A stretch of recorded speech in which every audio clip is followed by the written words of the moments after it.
At the tip of the Indian peninsula, where the Bay of Bengal, the Arabian Sea, and the Indian Ocean converge, a 95-foot-tall colossal statue of Thiruvalluvar, the Indian poet and philosopher, stands on a 38-foot-tall pedestal.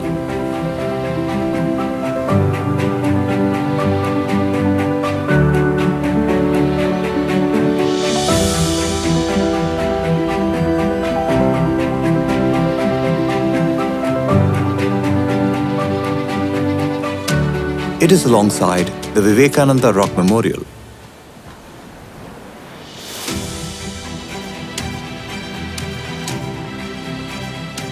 It attracts several thousand people every year who pay their respects to it.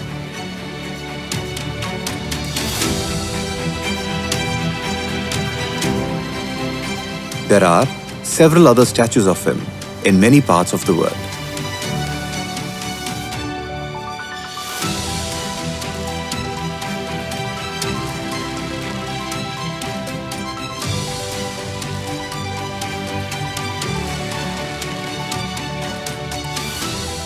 Thiruvalluvar Temple in Chennai, formerly Madras, in Tamil Nadu, is believed to be several centuries old.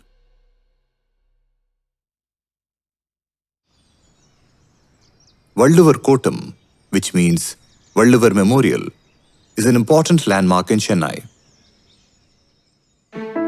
Why is Thiruvalluvar so widely memorialized? Thiruvalluvar, also known as Valluvar, was a poet and philosopher who wrote Thirukkural, also referred to as Kural. Though Kural has attained worldwide fame, we have very little factual information about the author Valluvar himself.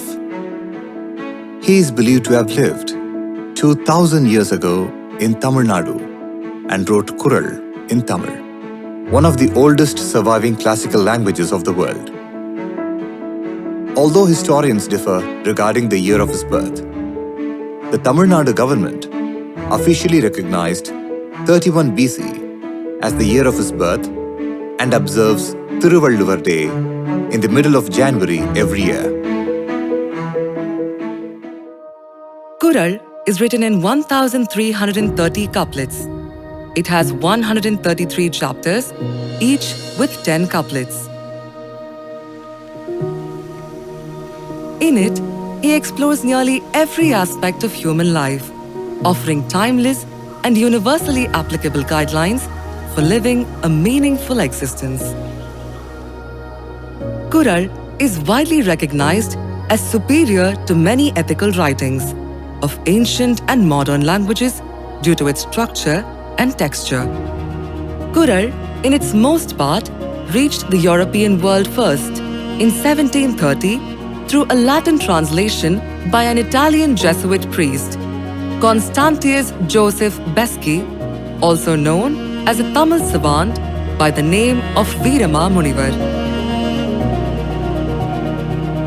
Another great lover of Kural, Francis White Ellis, an Englishman and a collector of Madras during the British rule of India, translated some Kural couplets into English in 1812.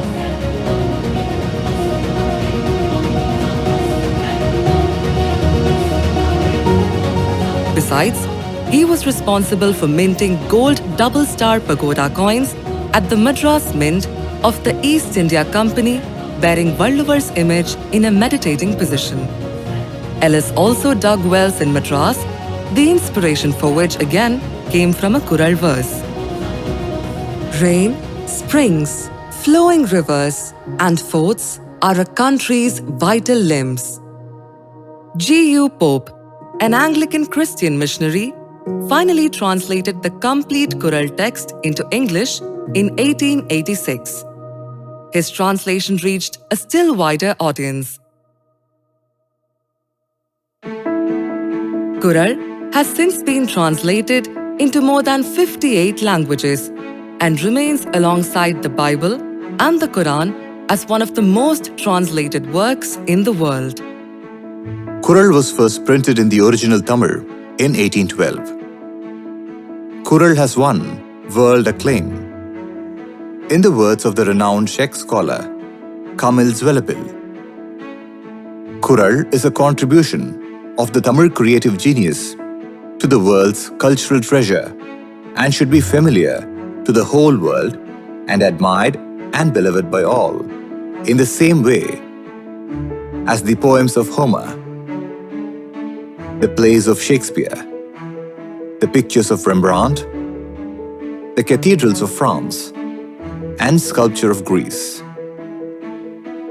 Valluvar's Kural is divided into three parts: virtue, wealth, and love. Originally, the Tamil society considered virtue, wealth, and love as the three main goals of life. Over time, salvation was added as another important goal.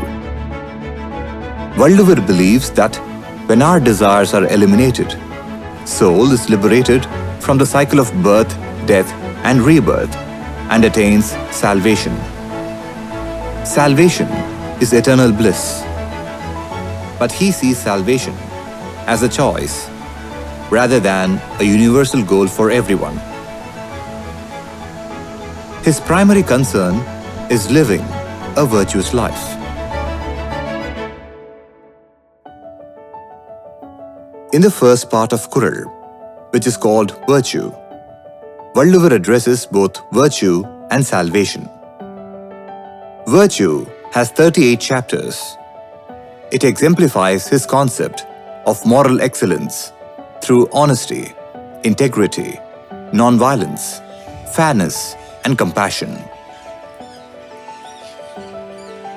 Those who are compassionate protect all living beings. They are free from sins. Valluvar believes that love is inherent in human nature.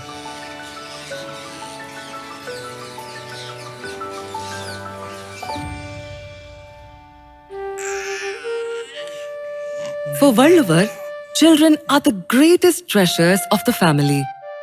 Many believe music brings ultimate joy.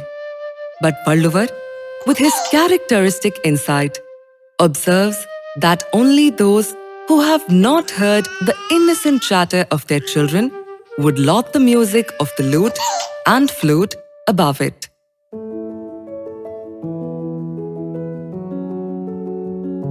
Valluvar considers love and virtue as essential to family life, which is the ideal way of living. Parents, the spouse, and children should be cared.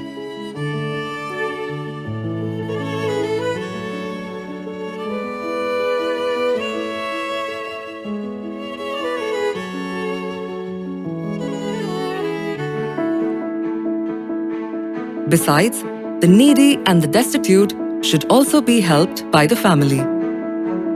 Love transforms into compassion, and it is demonstrated through charity. Both charity and philanthropy are seen as societal responsibilities with no expectation of reward. Rather than postponing charitable deeds to later years of life, philanthropists should act quickly since the end of life may come at any time. Those who do not love others are selfish, while those who love others are willing to give even their very bones to help them. Renowned Russian writer Leo Tolstoy quoted Kural concepts while advocating non-violence.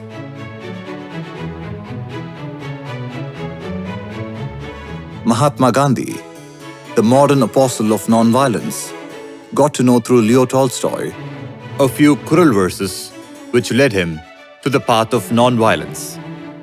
Those who harm us should feel ashamed of themselves by our kind deeds done to them, was one among them. He used non-violence as his weapon during the freedom struggle in India.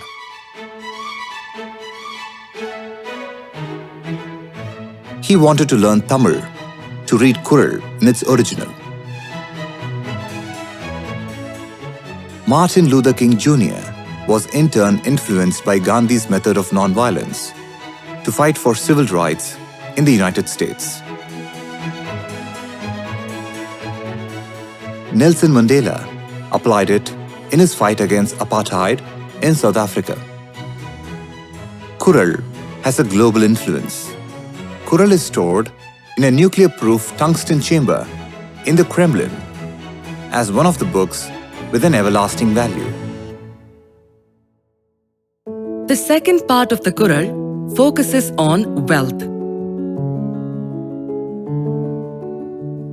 It has 70 chapters. Valluvar highlights that wealth can only be made through an organized system. Wealth is crucial for both individuals and the state. An individual's expense should never exceed their income. Valluvar warns against entering into ventures without weighing the options of investment, expenditure, and returns. In hopes of uncertain profits, they should not risk their capital.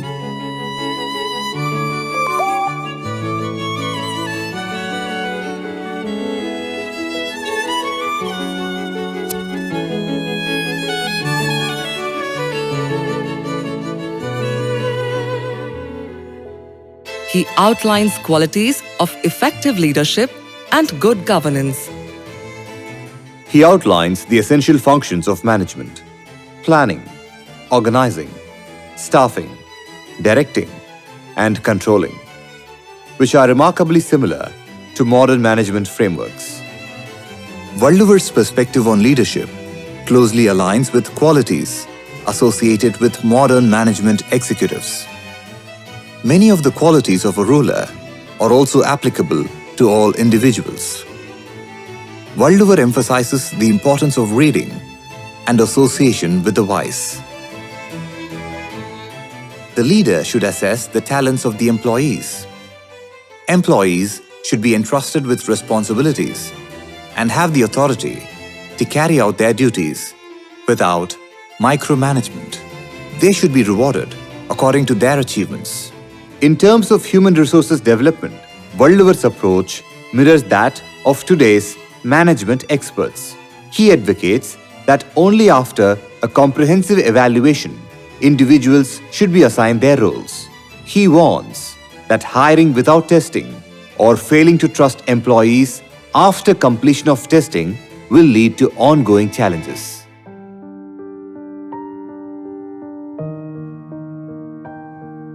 Valluvar suggests noble ambition, appropriate goals and objectives, accompanied by hard work, lead to success. Valluvar cautions that we cannot assume everything will go according to our plan.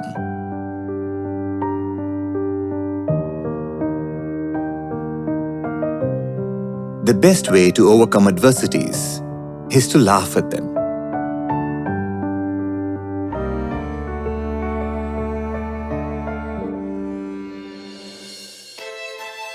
For Valluvar, the power of speech is the greatest gift a person can possess. He focuses on public speaking. The first step in public speaking is to give up stage fright.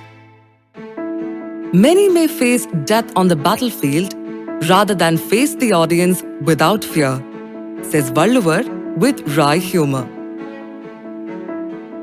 Valluvar offers several guidelines for effective public speaking, stressing the importance of a deep understanding of the topic and the requirements of the audience. The speech should be brief and impactful.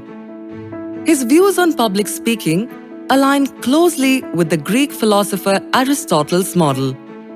They include 5 essential components: speaker, the message, audience, occasion, and effect. Interestingly, Valluvar's approach bears a striking resemblance to the principles of Dale Carnegie on public speaking. Valluvar elaborates on the subject of friendship. The value of friendship, the danger of bad friendship, and the benefits associated with great individuals are taught by Valluvar with philosophical and practical insight.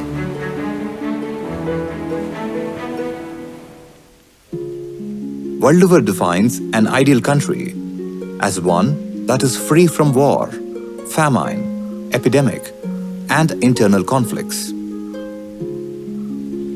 Soil and water form natural wealth. Farming is the greatest of all professions, since it provides food and satisfies hunger. Valluvar gives all the vital guidelines on manuring, ploughing, drying, weeding, and watering in just a couple of couplets.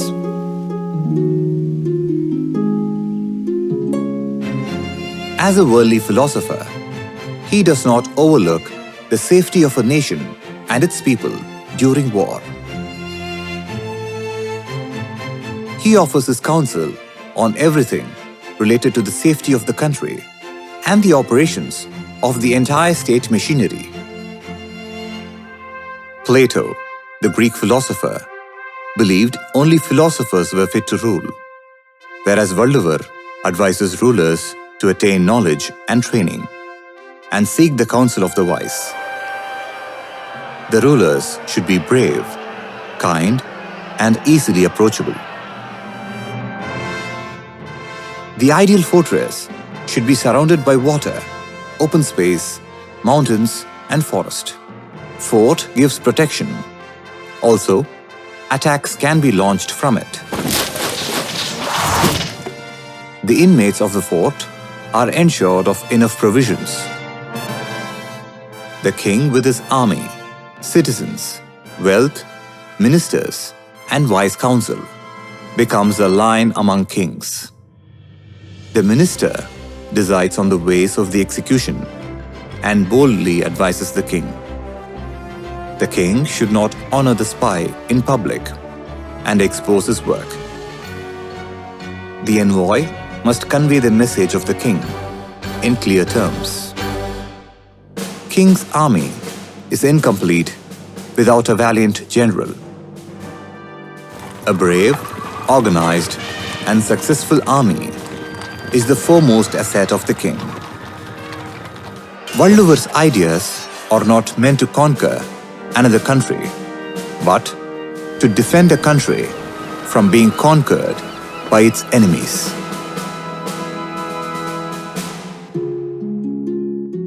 The third and final part of Kural is called love.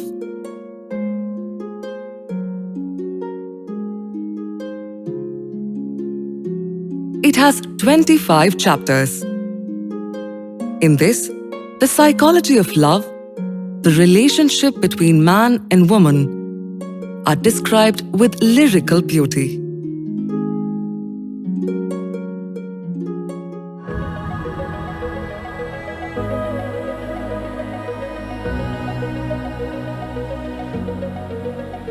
Lovers meet accidentally and fall in love instantly.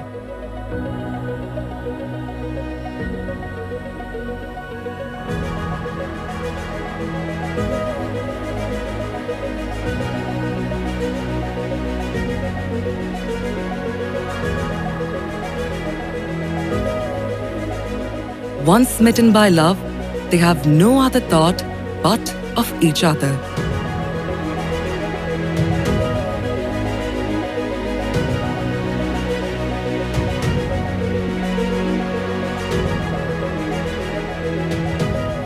Is she an angel? A beautiful peacock? A maiden adorned with jewels? She is a real puzzle.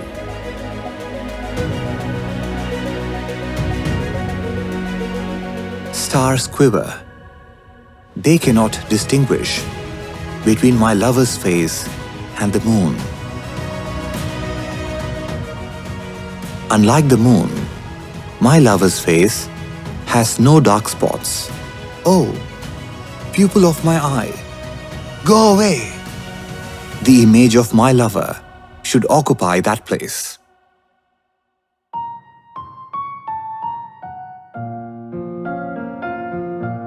If I paint my eyes, my lover residing in them may disappear.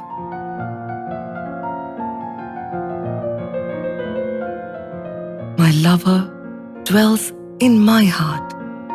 He may get hurt if I eat hot food.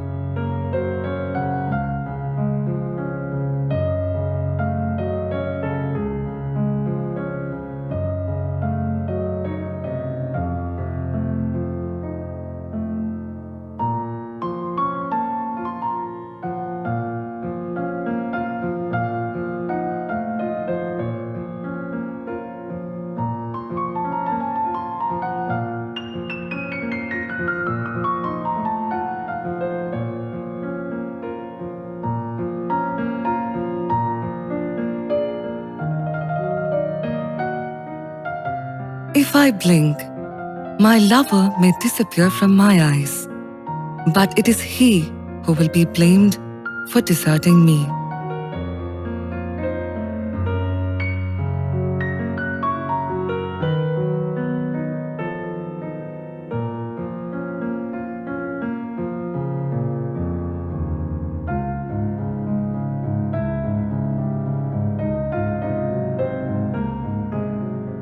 The woman's friend plays an active role in their love life. She arranges their meeting. Her advice kindles the love between the lovers.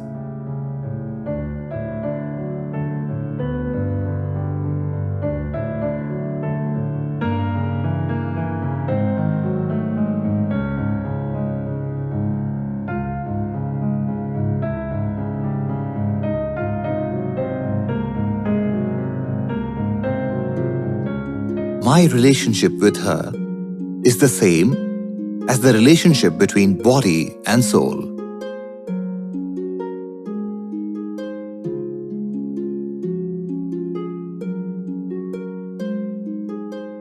Unfair gossip about my flower-eyed lover went public, but it helped me to get her as a gift.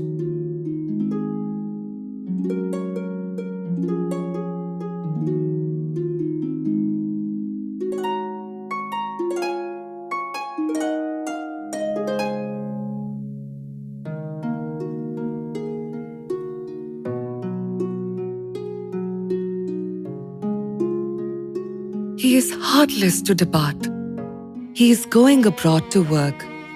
My hope of regaining his love is gone forever. He knows how separation can bring pain, yet he leaves me. He cannot be trusted.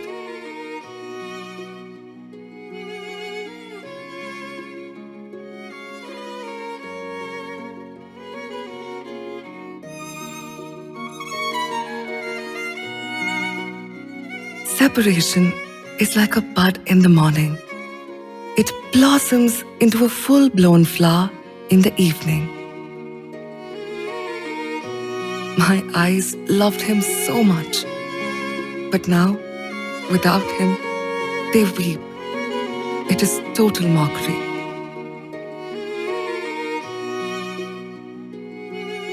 My husband has departed. Pallor has come upon my skin. Bangles hang loose on my wrist since he is not by my side.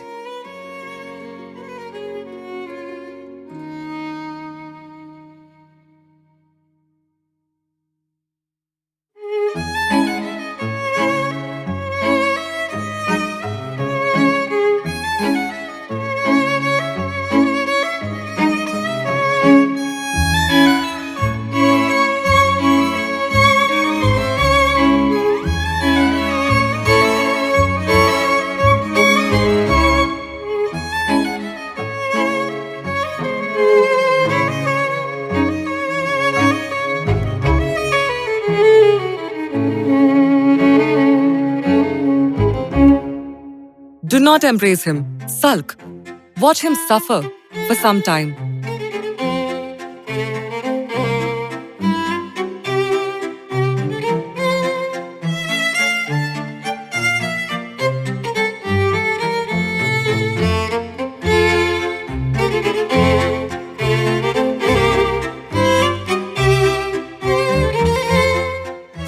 separated in this life. Will we then be separated in the next life? I think of you. Why did you not think of me earlier?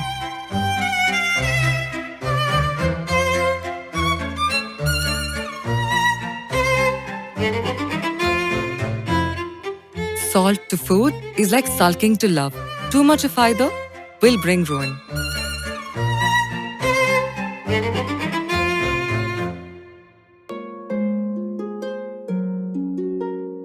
Sulking, reconciliation, and love-making are the rewards of love. Kural's depiction of love differs fundamentally from Vatsyayana's Kama Sutra, written in Sanskrit in the 3rd century CE. Kama Sutra is a manual of sensuous pleasures, while Kural is an ode to deeper emotions and virtuous relationships between man and woman. Valluvar's metaphors are evocative and they bring vividness to abstract ideas. Even the soft peacock plumes, if loaded in huge quantities, can break the axle of a cart. Likewise, the mindless excesses will bring ruin.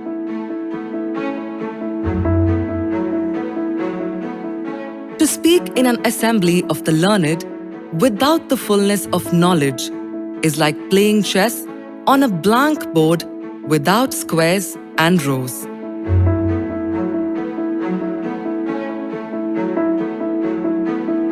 The transient nature of the appearance and disappearance of wealth is compared to the crowd gathering during the show and dispersing later.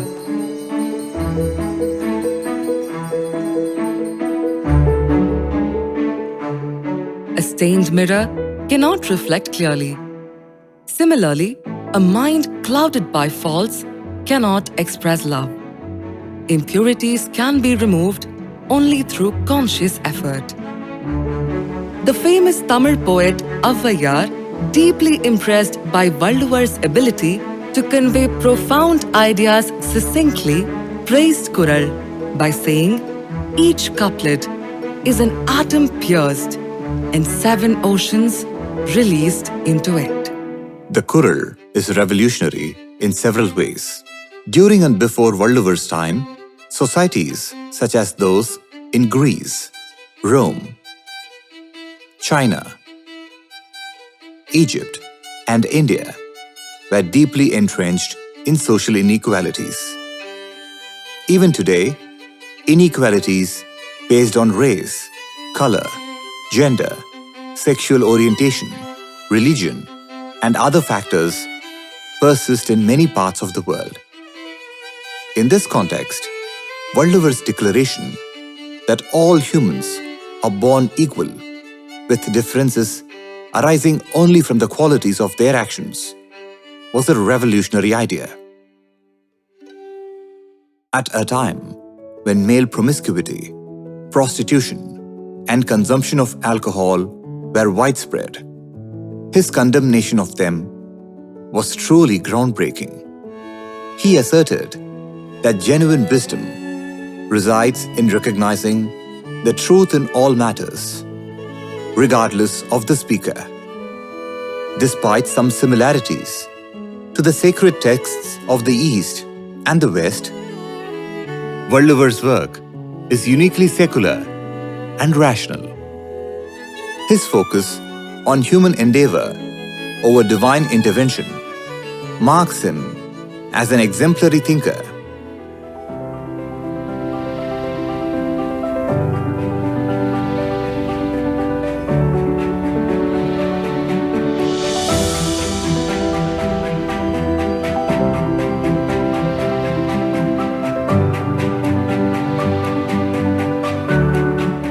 Because of its intrinsic beauty and relevance to universal human values such as morality, education, friendship, love, and leadership, Kural is immortal and universally applicable. By embracing the teachings of Valluvar, the world can transform into a haven of peace and prosperity, and all will dwell in harmony and joy.